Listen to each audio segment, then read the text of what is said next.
Ahoj, my vás tady s Amálkou vítáme u dnešního videa. Chtěla jsem vám ji takhle na začátek ukázat, protože přece jenom tohle je video o ní, je to hvězda dnešního videa, takže jen ať se vám holka ukáže. Amálko, chceš pozdravit? No, nepadej, pozdrav. Ona by se tady teďko nejradši šla prolízat všude tady okolo po gauči, ale bohužel. A few moments later. Opička? Amálko, líbí se ti opička? Líbí se ti opička? Tak mi hlavně neutíkej. Teď ji budu muset tady hlídat, aby někam zase nezalezla a nespadla tady z toho gauče. Tak, pojď. Ukaž se tady všem, jaká jsi krásná.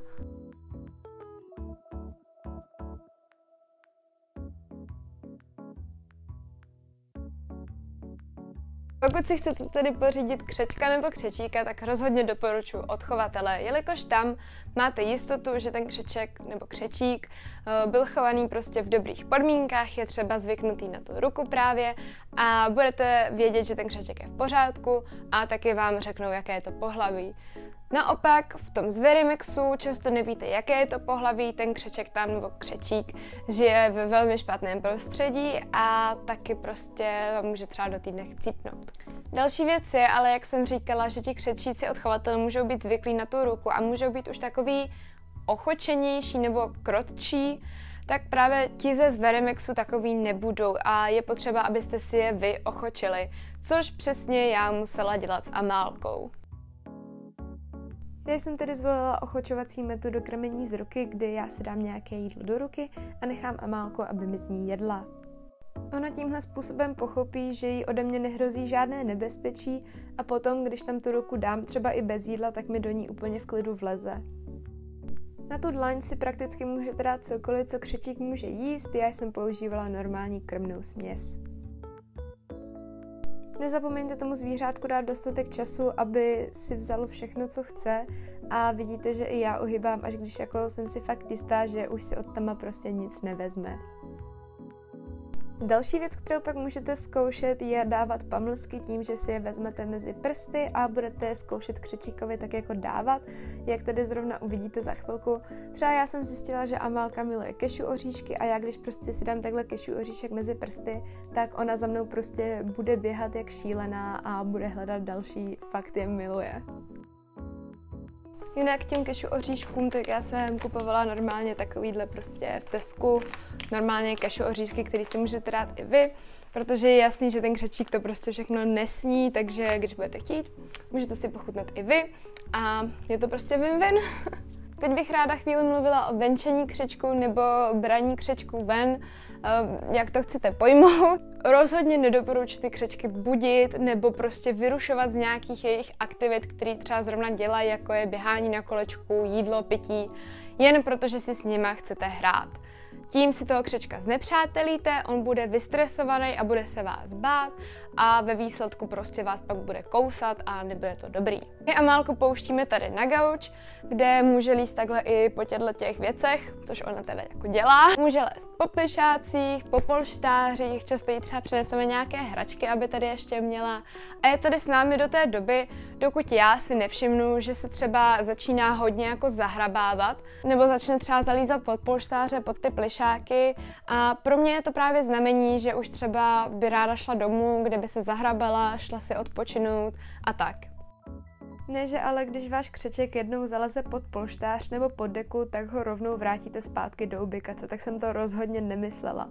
Ti křečci potřebují pohyb, potřebují ho opravdu hodně, takže když už si ho vezmete ven, tak si s ním pořádně pohrajte. Samozřejmě na ně nezapomeňte dávat pozor. Těm křečkům nevadí, když spadnou z nějaké menší výšky, s nima to ani nějak prostě neotřese. Jak tady za chvilku uvidíte, tak Amálka mi prostě sklouzne z nohy ale když se potom začne třeba přibližovat nebezpečně blízko k okraji toho gauče, tak je důležité na ní dohlížet, protože by jí mohlo napadnout třeba skočit nebo zkusit slézt dolů a to by dobře nedopadlo. Musím říct, že Amálka je teda taková, že ona vždycky někam vyleze, pak jako zjistí, že padám, neudržím se, pomoc. A vy si vždycky říkáte, ježiš, ty si trdlo prostě, no pojď sem, prostě zachráním tě, co mám dělat. Ale je to vždycky jen takové jako vtipné sledovat, že jak vždycky někam jako hrozně leze a potom prostě Já si ji teda často potom beru třeba jenom k sobě na židli, kdy já si takhle jako lehnu a nechám si ji takhle jako běhat po sobě, nebo si ji tak jako mazlinkám v rukách, jak to jde, ona většinou prostě začne takhle líst všude po mně okolo, takže to moc jako nefunguje.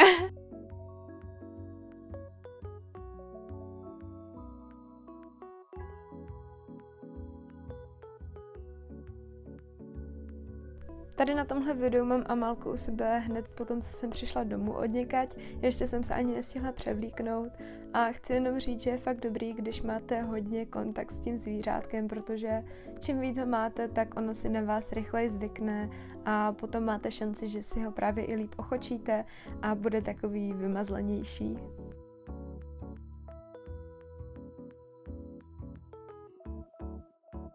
Je to teda dost individuální, je to jak na vás, tak i na tom křečíkovi, jak často ho budete brát ven a na jak dlouho. Prostě zkrátka a jednoduše ze začátku je to hodně o tom, abyste toho křečka pozorovali, všimli si, jaký má návyky, co se mu líbí a co ne, co má rád a co ne. Třeba já jsem si i všimla, že Amálka má svoje oblíbené místo, nebo teda měla, dokud jsme teda trošku nepřestavili její ubikaci, teď už ho nemá, bohužel, snad jí to moc nevadí.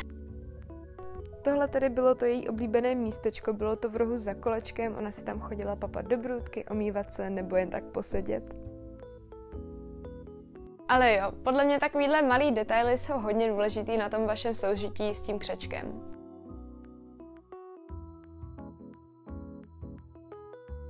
Jak můžete vidět,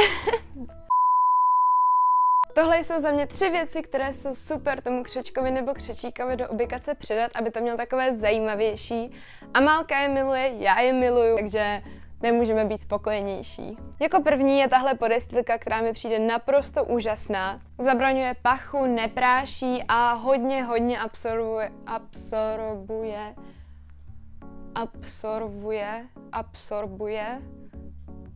Prostě vsakuje výkaly.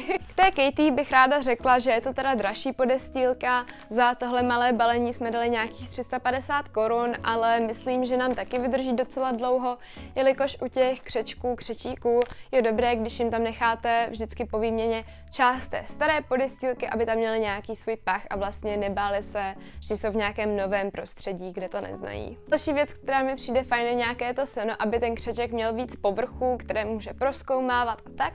Já jsem koupila toto nejobyčejnější seno, které sežnete ve Zverimexu za nějakých prostě 70 korun, možná i míň. Mají několik prostě jiných možných příchutí variant a Amálka tohleto fakt miluje. Já když jsem jí to tam dala, tak ta se na to vrhla, takže fakt chválím si to mega moc. Mně se i líbí, jak to prostě voní. Že to tak jako hezky provoní ten jejich příbytek, že to, a to fakt dobře voní. Tady vzadu právě můžete vidět zrovna ty pampelišky a ten heřmánek. Další věc, na kterou jsem málem zapomněla, musela jsem proto doběhnout, je ten koupací písek.